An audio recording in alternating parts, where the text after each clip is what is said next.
Dumating na yun mangkuno. Mangkuno. Titingnan natin kung buhay.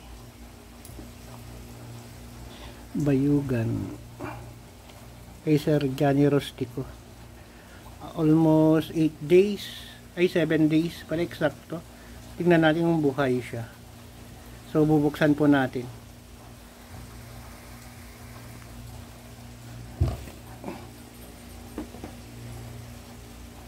Ganun ka pala tagal. Bayugan City. So native trees, hardwood, pinakamatigas na kahoy sa Pilipinas or ironwood tree seedlings. So titignan po natin tapos unbox natin. First time kong magkaroon ng ng mangkuno seedlings. So try po natin.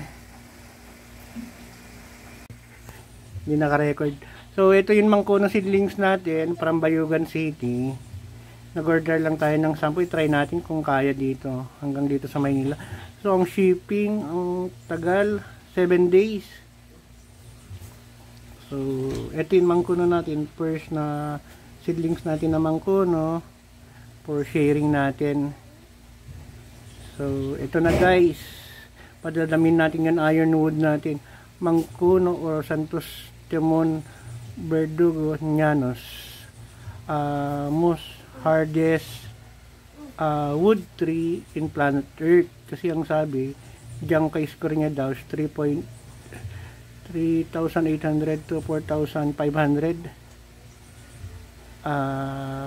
Pero yun hardest na Australian Buluke 5,000, I think 5,500 or 600 ganun.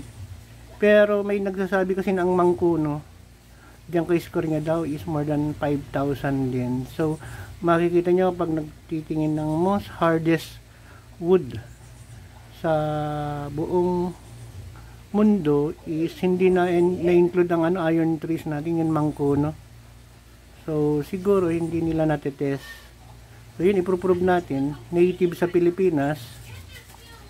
From Bayugan pa natin. Nag-order tayo sa online kasi ang daming na-scam. Try natin para mag-share sa mga members natin ng Philippine native trees, native seedlings Philippines, NTSSP. Parang hindi ko alam yun group ko. So eto guys, so for sharing, pero titingnan natin kasi kung baka hindi ko maasikaso muna ngayong linggo. Mag-order ulit tayo. So eto siya, buhay naman. So ang galing ni Sir Johnny Rostico. So maganda siya, ornamental plants, maganda yung bulaklak niya. Tapos yan, madbagal lang siyang lumaki. It takes 100 of years bago maging 100 cm yung lapad niya or yung laki niya. It takes mga 400 to 500 years. So maganda siya mga open field, halimbawa sa SM ganun. Mga supermarket, sa mga parking lots nila, kasi hindi siya yun mabilis yumabong, hindi katulad nung yung sikat ngayon na nilalagay nila na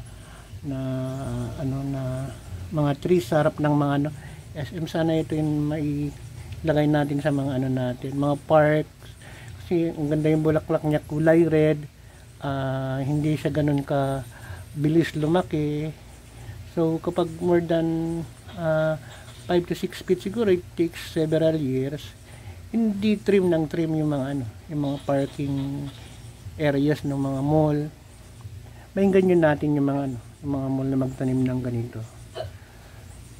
So mangkuno or magkuno or ironwood, native to the Philippines only, saka one of the most hardest tree in the earth, planet Earth, Santos Timon Verdugo Llanos.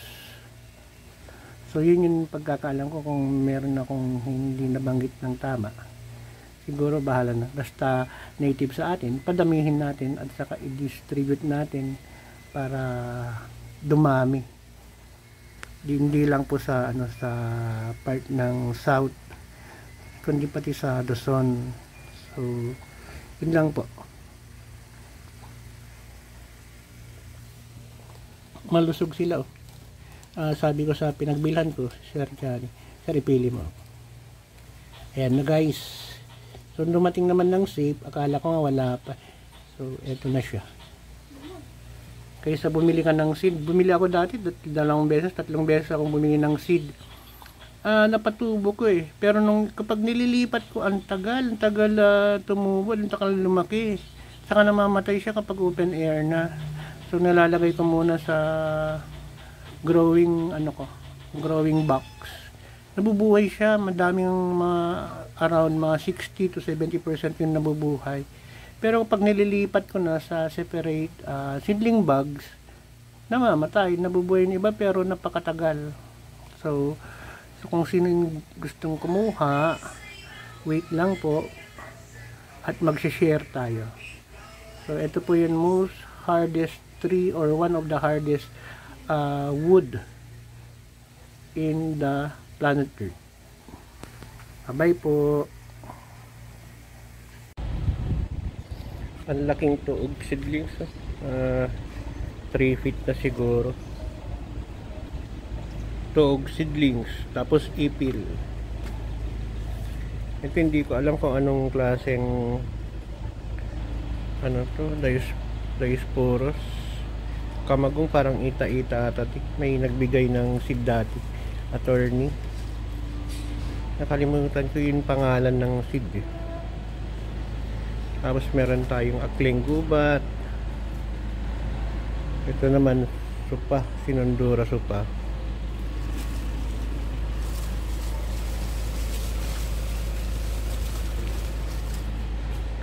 Nara, akling gubat. Yung tuog din, medyo yung mayabong na po. Ayusin natin. Eto hindi ko alam talaga kung anong ata na, basta ano yun, kamagong.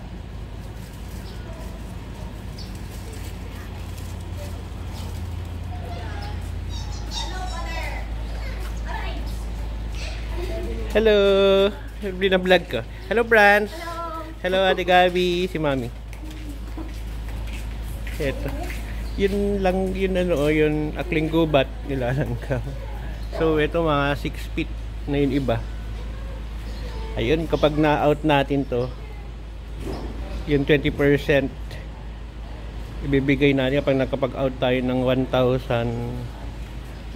pieces, yung 20% ng income natin bibigay natin sa mga mga nagtatanim ng puno, yung mga bumili. Di ba may bumili na isa, let's say 150. So may entry para manalo ng 20%. Medyo malaki yun. Basta 10,000 natin. So ganun na lang natin gawin natin para mga native trees natin madaming magtatanim kasi endangered na karamihan. Ito yung bulletproof ang lumber nito. Dongon Retaria sylvatica ata ang tawag. Pero madami ako dito yun ata or tiger kamagong po ata yan.